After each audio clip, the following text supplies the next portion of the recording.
बोलिए कृष्ण कन्हैया लाल की जय। बोलिए गोवर्धन गिरिराज की जय। भक्तजनों, गोवर्धन पर्वत को गिरिराज पर्वत भी कहा जाता है। 5000 साल पहले यह गोवर्धन पर्वत 30,000 मीटर ऊंचा हुआ करता था और अब शायद 30 मीटर ही रह गया है। पुलस्त ऋषि के श्राप के कारण यह पर्वत एक मुट्ठी रोज कम होता जा रहा है। इसी पर्वत को भगवान कृष्ण ने अपनी छोटी उंगली पर धारण किया था। यह पर्वत भारतवर्ष के उत्तर प्रदेश में मथुरा जिले में स्थित है।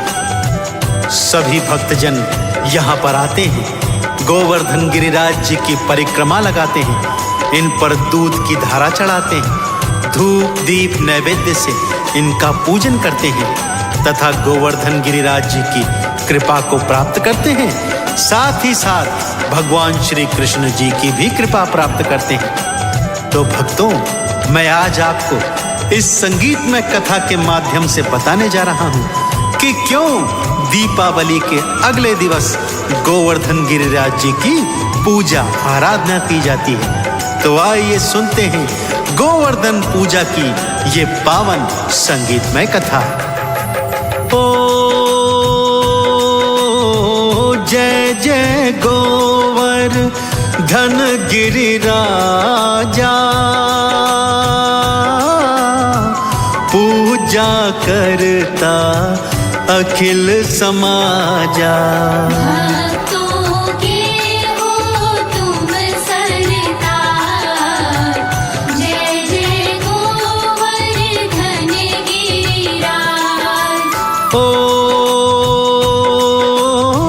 श्री कृष्णा की आँख के तारे, भक्त जनों के राज दुलारे।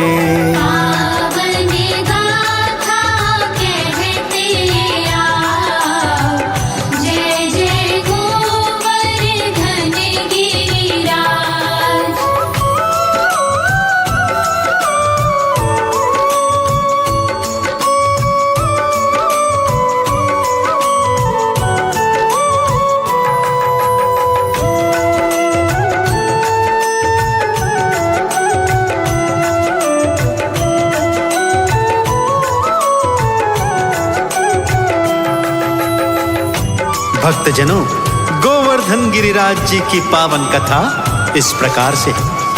एक दिवस बाल कृष्ण गोप ग्वालों के साथ गैया चरा रहे थे कि तभी कुछ गैया चरते चरते जंगल से होते हुए गोवर्धन की तलहटी में जा पहुंची।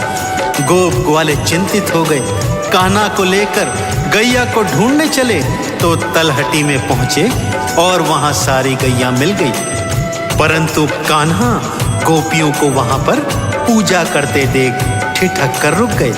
देखने लगे कि गोपियां किसकी पूजा कर रही हैं। कौतूहलवश गोपियों से जाकर पूछा तो उन्होंने बताया कि वो इंद्रदेव की पूजा कर रही हैं। उनके लिए ही मीठे मीठे भोग बना रही हैं, क्योंकि उन्हीं की कृपा से हमारे गोकुल में बरसात होती है, जिससे अन्न धन उगता है। कान्हा सुनकर मुस्कुराकर उन्हें समझाने लगे, ये क्या कह रही हो गोपियों, इंद्र का तो काम ही बरसात करवाना है, फिर भला इसके लिए उनकी पूजा करने की क्या आवश्यकता। परंतु गोपियां थी कि मान ही नहीं रही थीं। ओ इंद्र का काम है बारिश करना,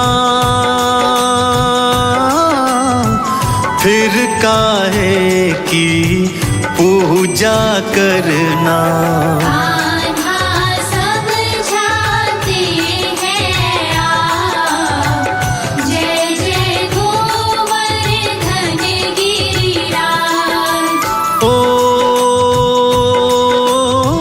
पूजना हो गोवर्धन पूजो,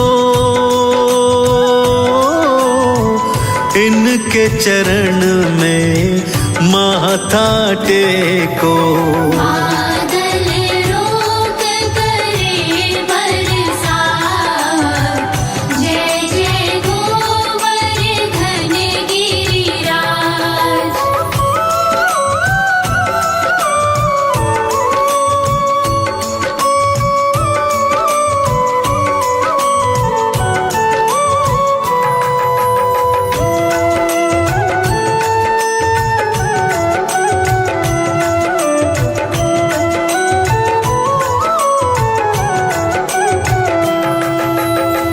तो भक्तों, इस तरह कान्हा गोपियों को समझाते हैं कि अरे गोपियों, इंद्र का तो काम ही है बारिश करवाना।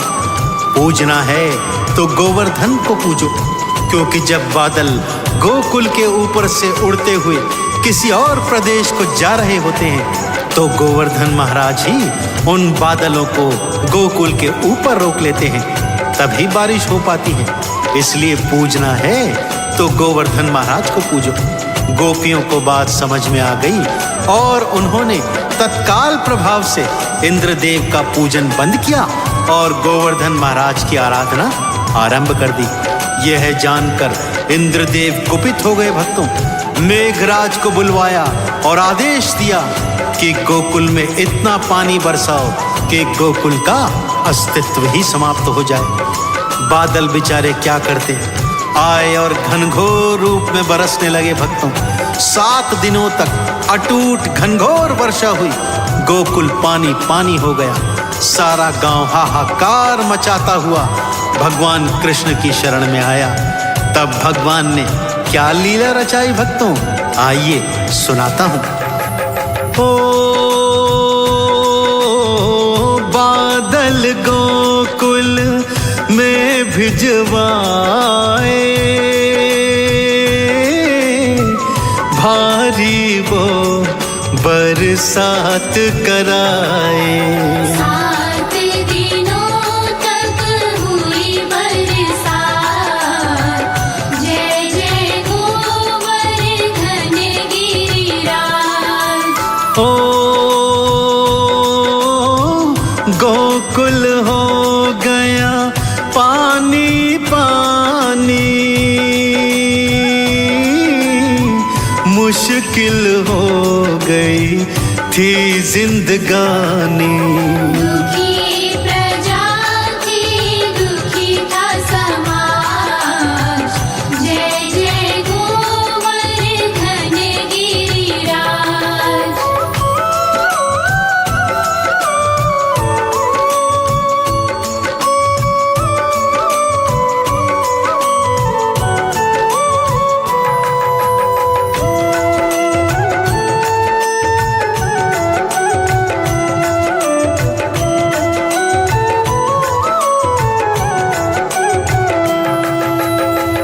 सारा गोकुल पानी पानी हो गया था। भक्तों, सारे गोप वाले अपने पशुओं को लेकर यहाँ वहाँ मारे मारे फिर रहे थे। फिर सबने कहा कि यह सुझाव कान्हा का ही था कि इंद्र की पूजा बंद करो और गोवर्धन की पूजा आरंभ करो। तो अब इस समस्या का हल भी कान्हा ही सुझाएंगे। सो सब अपने अपने पशुओं को लेकर कान्हा के पास आए।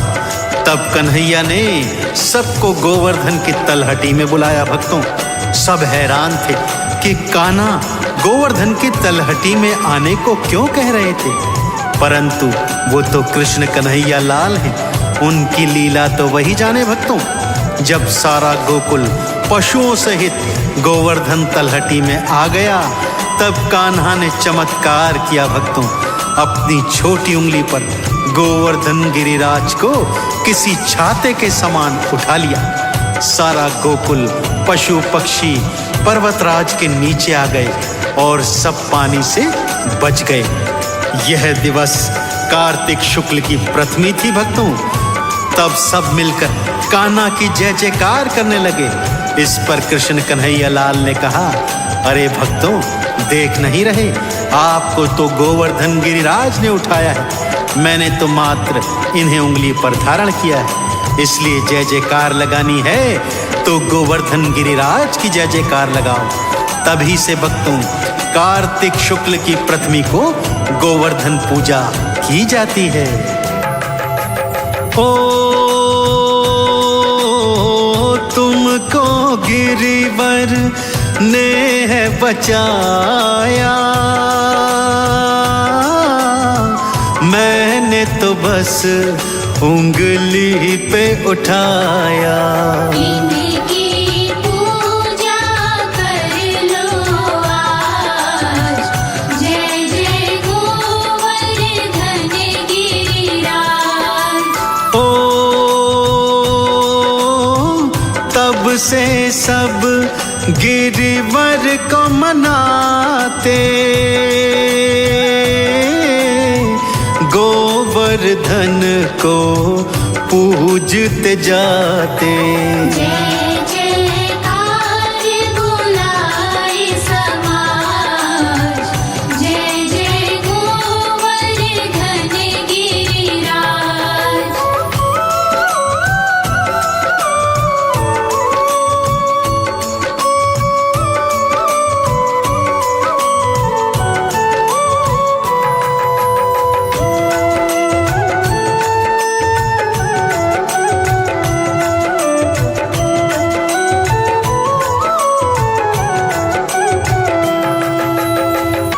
तभी से भक्तों यह प्रचलन चल गया कि दीपावली के अगले दिवस यानी कार्तिक शुक्ल की प्रथमी को गोवर्धन गिरिराज की पूजा की जाती है।